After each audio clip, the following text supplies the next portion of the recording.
দেশের সাথে দেশের জনগণের সাথে তো তারা লড়াই করছে না, সেটা তো পরিষ্কার।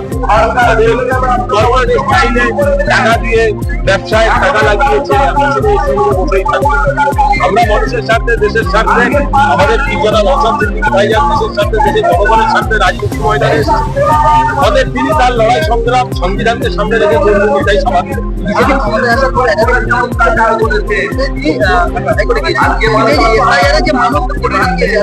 এসআইআর নিয়ে নাটক হয়েছে, ওয়াকাফ নিয়ে নাটক হয়েছে, আবার ভোটের পরে একটা নাটক হয়েছে। বাংলার নাগরিককে এখনো নাটক দেখাতে চাইছে। এই যে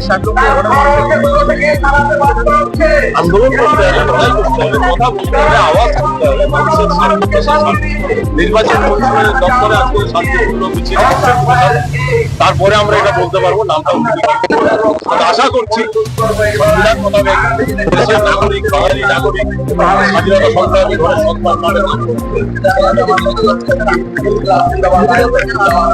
বিরোধী দলেরা কি করছে সেটা তাদের চিন্তাধারা, তাদের সঙ্গে তাদের বিষয়, সেটা নিয়ে তো আমরা বলতে পারি না। ভোট ব্যাংকের জন্য একসময় এটা তো আমরা আগেও বলেছি, ভোট ব্যাংকের রাজনীতি আমরা করি না। আমরা হারলেও আছি, জিতলেও আছি। বিধানসভা একজনকে পাঠিয়েছে, একজনাই বাপের বেটা পাঠিয়ে দিচ্ছে।